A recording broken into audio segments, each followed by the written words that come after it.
Men who have sold/donated sperm and gave permission for the child to contact you at 18. What is your story? My younger brother donated multiple times unbeknownst to me. Years later, my wife and I did Ancestry.com to get an idea of how diverse our backgrounds were, and wham! Started getting contacted by lots of people, over a dozen, saying we were close relatives. At first, I was confused and asked the early ones about their parentage. They all had similar stories. Single mom went to a sperm bank. Didn't take long to guess what happened. Called my brothers and asked. Younger one fessed up and said yes, he went multiple times. In fact, they told him he had to stop donating because there was a statistical probability his child could meet and date another one. I asked if it was okay if I gave them his contact. He was fine with it. The weird thing is, they all had his face. Like, one look at them and it was obvious who their father was. Anyway, this went on for a couple of years, and they all connected with each other. Seems they're over 20 now, probably more. He has met a couple of them, but it was all casual. The whole thing is super weird to the rest of the family to have all these close relatives who are somehow part of the family, but then again, not really. We now have a Discord.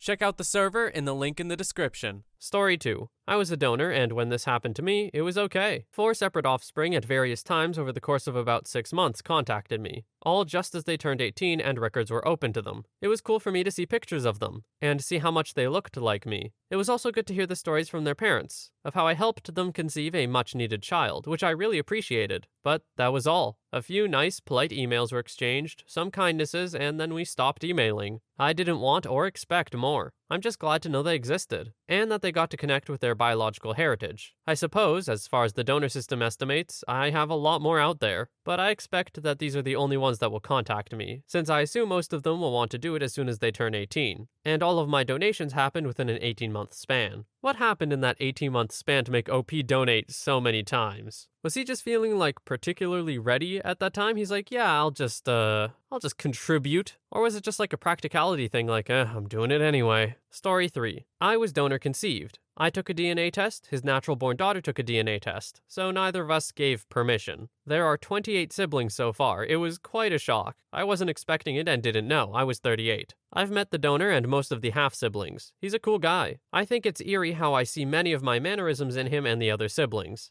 I know there's a wide range of emotions for people who experience this sort of thing, but for me, it was generally positive. Story 4. Obligatory not me, but I don't think I'll get another chance to tell the story. An ex-girlfriend of mine has an uncle who donated sperm back in the 90s. At some point, he started reaching out to the parents of his biological children to see if they wanted to meet their biological dad. And now, every summer, he flies out all the children who wanted to be in contact to Yosemite, California, for a week of camping. I remember the first and only time I went, I was shocked to know that at least 10 of his children come every year from all around the US, just to spend time with him for a week. Apparently, the year I went with them was also the year that another one of his biological children got in contact with the uncle for the first time, and spent the week out near Yosemite with all her half-brothers and sisters. I don't keep in contact with the uncle or my ex anymore, but I can assume that more of his children have contacted him each year so they can spend time getting to know their biological dad. I do wonder if there's like a sense of power that comes with this, right? Like the guy is there, he's surrounded by these people and he's like, yes, I made all of you. I guess thinking about it now, that would be true for any large family reunion type thing, huh? Story 5. I was approached by my longtime childhood friend and she asked if I would be a donor for her and her wife. I agreed, and they asked if I would be okay with being in their life, to take pictures and be around so the child knows who I am, and also knows I'm the biological donor, just so there's no questions down the road. I agreed, and it's been awesome so far. He just turned 2 and he's a tornado. I warned them. But he's loved more than most children will be. Coming from a background in psych, I figured developmentally it would be easier to be labeled as a friend and not an unknown. Questions of turmoil of where did I come from, etc. I guess we'll see. Story 6. So I'm not the dad, but a kid. So my biological dad donated and gave permission to be identified. Didn't even have to be after 18. In counting, because we're not sure if we found all of us yet, there are 53 half-siblings, all his kids. My full sister and I didn't know we were donor babies until I was a freshman in college and her a junior in high school. It was a few more years before we found out the scope of our family. As such, I never got to meet the man as he passed away in 2018. But I've been getting to know my half-siblings and I'm sad to have missed him. He apparently engaged in annual reunions and was interested in getting to know all of the kids if they and their families were open to it. We all support each other basically by default, even though we didn't grow up together. What's even wilder about him is that he got national news coverage for something besides his giant flock of kids. The guy got married to a woman the day he met her as a competition to be his bride in the Mall of America. It was apparently a heartfelt story, and the two of them had a 20-something year marriage with 4 kids that they raised themselves. The Mall of America even has a plaque with his name on it now, so you can go find him if you really try. The man was a weirdo, but in the best way. He was kind and generous with his time and really seemed to care about all of his kids, or at least the ones he knew about. Story 7. I'm a donor child, but the man didn't give permission for me to get in touch. I've always been a bit curious, particularly as now we do the same job, but more about any family history of disease which might be relevant, although I assume nothing major or he wouldn't have been allowed to donate. I think I would have reached out when I was 19 or 20, but I wouldn't anymore if I had the choice. I call the donor my father, but my dad will always be the one who raised me and played with me and loved me even though he died when I was young. He's the one that really matters. But I am grateful for those who donate, enabling my family to have a child without a genetic illness. I've never considered this as a reason for getting a donation, having a genetic illness that you don't want to pass on to your child. That's really smart and must be a super hard decision for the parents, so big props. Story 8. Mine may seem awkward. My mom's friends are lesbian. 10 years ago, all 3 came to me and asked if I would donate. Why the hell not? Lovely people and desperate to be parents. After the second turkey baster insemination, they got pregnant. They have a beautiful little girl. I went on to have my own 2 daughters, and they came to me 2 years ago and asked again. This time it was a bigger decision, but my partner knew the full story and was more than happy to allow us to try a second time, which was again successful. They had a boy this time. We've spoke extensively, and we all have no issue with them knowing I'm the donor. My kids will also know when the time comes. We agreed that we would run off the whole I have no input other than biological. Obviously, we won't be able to stop the whole who's my father, but we have agreed that when the time does come, they will be sat down with my own 2 children as well, and then explained that the situation of I'm not a father to them and it was purely to allow them to have children, and that they aren't missing out by having 2 mums rather than a mum and a dad. It's hard to type out, but I'm sure you guys will get it. Thankfully, they look nothing like my own children. That could be awkward, considering we live in the same neighborhood. Also, I have no attachment or need to be anything to these children. May seem horrible to say, but this was my gift to 2 amazing parents. And they're doing fantastic. I don't need to be there for them. Story 9. I have a friend who was raised by 2 lesbians but conceived by a turkey baster party, which, if you don't know what that is, I didn't either. Apparently, sometime in the early 80s, a bunch of LGBTQ folk wanting kids all met somewhere in a New York apartment. The men, as there are multiple, all nutted into a receptacle of some kind, perhaps a turkey baster, and that product was then inserted into one of the female partners with the hope that they would get pregnant. His mom used to share this story with us a lot while under the influence as we grew up. At some point when he hit about 23, he did in fact attempt to find his biological dad, because he needed to know some things about his genetic health that could really only be answered if he knew the other half. And what we came to was essentially a who knows, thanks to this. Apparently, it would have been possible to maybe get a genetics test, but also, apparently, at that point in history at least, a very good chance that incredibly expensive route doesn't actually lead anywhere. So he's fine just not knowing. At least, the last time I heard from him. Story 10. Somewhat related, but I've got a brother from another mother and have a happy story to share. My dad had a kid with a lady in the 80s. She didn't want to keep it, and he didn't want to be a single dad, so he was put up for adoption and they split up and go about their days. There's likely a lot more to the story, but I've only ever been told my dad's side, so I'll leave it at that. Fast forward 30 years. My dad has settled down and now has a family of 5 kids with my mom. He gets a call from a nonprofit asking if he'd provide his information if his kid wants to reach out. He does and goes about his day. Fast forward a few months, he gets a call from his son, initially wanting to learn about possible health causes and curiosity. He ended up getting adopted by an amazing family and is doing very well for himself. He wants to come to town and meet my dad. Dad has 5 awkward conversations with his kids explaining that we have another brother and he was coming to visit. Note, a running insult when we were growing up was calling each other adopted, which pissed Dad off a lot. Fast forward another 2 weeks, there was a graduation this weekend, and we're having all the family over, so it was a good time for him to come up and meet the guy. Great person. Hit it off and is still close with all of the brothers. Everything worked out pretty well, all things considered. He's a spitting image of Dad and a really great friend. His parents are amazing people as well. Really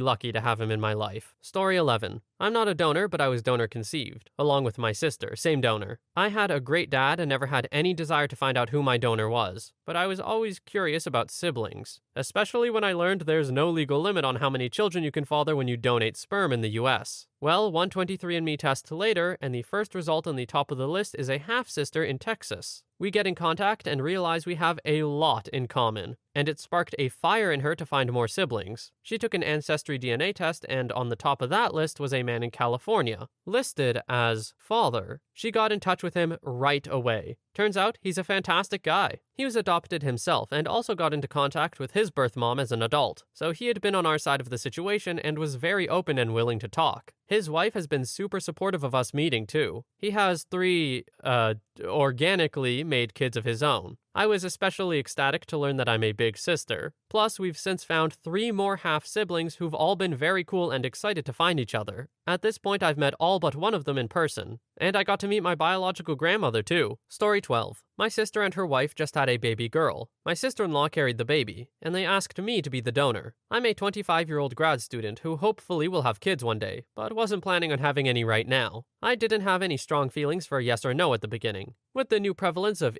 adult content, both actual adult content and in shows like Game of Thrones, I was a little concerned people would feel like it was wrong. Like the child might have to deal with people telling her it's gross. Or I would have to deal with it when trying to start my own family. Some Google searching told me that other couples had asked for siblings to be donors, and that was enough for me to feel like it was normal. I think there was one where a couple used a turkey baster to do the insemination. Don't do that. Work with a bank. Also, when I went to the bank, I was jerking it in a cement room sitting on a folding chair. It's a weird experience. But at least it isn't weird because it's the strongest reason I found for doing it was that the child would look like my sister. We're 6 years apart, but there are photos of us together that people said we could have been twins. Parents should love their children regardless of appearance, but currently, "Oh, she looks just like you," is such a frequent interaction and source of pride. Nearly every other parent gets to enjoy that. My sister should too. Amazingly, the baby looks exactly like my sister. It's even more obvious when comparing the pictures of the baby to pictures of my sister as a baby. It makes my sister really happy, and that makes me happy. My donorship is a weirdly open secret.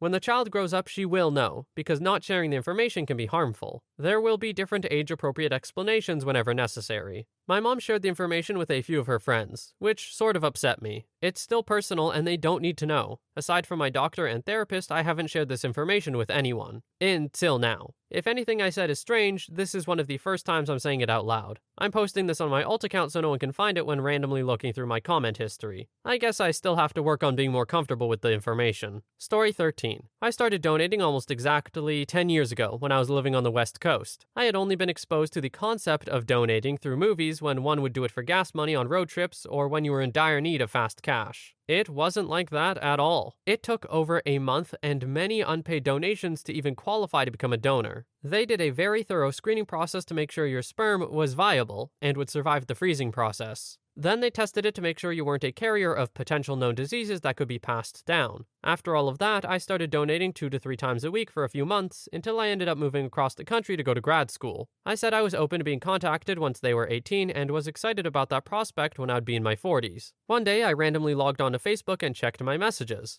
I had a message request from a random person in Australia, which just seemed like spam. I'm a citizen of the USA but was living in Germany at the time. Instead of immediately deleting the message, I read it and a lady explained that curiosity got the better of her, and she tried to find the donor of her 2 kids. She used the little information that she knew about the donor and slowly linked it to me. I even had throwback photos on my profile that looked like her kids. It was a match. I wasn't upset but rather excited, as I now knew more information about who and how I had helped. That was 2 years ago, and now we communicate a couple times every year to update each other about what had happened in our lives. It's really exciting to see the growth of the 2 offspring that I helped produce. They're both under 10 and they know who I am, so they'll be able to grow into the understanding of our different than normal relationship. My clinic told me that I had birthed 7 children in total, so 5 are still unknown to me at this time. Overall, it has been a good process and I'm really happy that I took part in it. Would do it again, and I still get emails from the clinic telling me that if I'm ever back in the area, to consider becoming a donor again. OP, I think you mean fathered, not birthed. Just a small little nitpick there, but it does change the meaning of things. Story 14. Okay, so this story doesn't completely fit, but this might be a good place to share it. I always knew that my mom had fertility issues and did IVF in order to have me. But I didn't know I was a sperm donor baby until about 3 years ago. It was a surprise to everyone in my family. Wild to not know for that long, but it gets even wilder. I've always been interested in genealogy, and got an Ancestry DNA kit from a relative for my birthday a little over 3 years ago. I was excited to finally get my results back and start building my family tree. However, when I got the results back, I found that I matched up with a lot of my mom's relatives that had done the test, but none of my dad's. I tried to shrug it off as the technology not being good or specific enough, but I couldn't explain all these individuals who were popping up as a strong match as a half-sibling. Eventually, one of them messaged me and informed me that they all had the same father, who was a sperm donor, and that they were so happy to find another half-sibling. I was a little freaked out, but eventually confronted my parents about it and they were completely shocked. My father had supposedly given a sperm sample for the IVF and they had never even considered using a donor. Eventually, my mom tracked down some paperwork from the IVF clinic they used and we did some research and found out that the clinic closed shortly after my birth, after being involved in a few different lawsuits relating to a mix-up of IVF samples. At that point, they had been closed for over 2 decades, so there wasn't really much we could do. Everyone always commented that I had features that matched my father's, so I never even imagined that this could be possible. Luckily, my family took it in stride and it hasn't changed anything. On top of that, I have 25 half-siblings and counting who are all really cool, wonderful people. We have a Facebook group and are hoping to meet up sometime soon. It's also been cool to see nature versus nurture in action. A lot of us have pretty much the same eyes, noses, and foreheads and work in similar fields or have similar interests. Some of us even went to the same colleges and never even knew it. I've chatted with my biological father online and he's a really cool guy. He's incredibly kind and personable and we share many personality traits and interests. Things seemed pretty crazy for a while, but I'm happy to know and to have gotten to know my half-siblings, and he's been happy to get to know us and learn about our lives. I'm surprised that changed nothing in the family, to be completely honest. Maybe I'm just cynical, but I feel like that could destroy someone's concept of a family, depending on how they viewed it in the first place. Story 15. My husband isn't a Redditor, but I'll tell our story. I'm very close to my second cousin, who is a married lesbian. When she told me the amount of coin they were about to drop for one vial of frozen sperm with a 50% chance of it working, I talked to my husband about donating to them. It was a group effort, spent about a year tracking cycles and popping over to make a deposit a few times a month. We were all about to call it when she finally got pregnant, and now has a 3-year-old. We both drew up wills and prepared for anything to happen. We will get custody of the child. He has given permission for her to contact him at any time, and we see her as cousins. But she doesn't know because we didn't want to take anything away from her other mom. I'm sure when the child is old enough to comprehend, she will be told, and she can do whatever with that information. There's no expectation, and honestly, he was just happy to be able to help them out. I'm super proud of him. Story 16. So this is actually a kind of funny story, but with an amazing twist ending. This is also not me, but a friend of mine. So my friend had donated about a decade ago. Fast forward a few years and he meets this really nice girl. Turns out she was once in a lesbian marriage, conceived a child via donor, but then realized she's actually bi. Her wife divorced her soon after. She ends up chatting with my friend and they hit it off. The first time he goes over to her place, he notices that her kid looks a lot like him. They did a DNA test and turns out the donor for the kid was him. He just met his own son. Anyway, they've been together ever since and are actually engaged right now and pregnant with what is now their second kid. No way. I refuse to believe this is possible. The odds of that are so insanely low. If it's true, which I'm not sure if it is, but if it's true, that's amazing. And is possibly the purest display of fate I have ever heard of.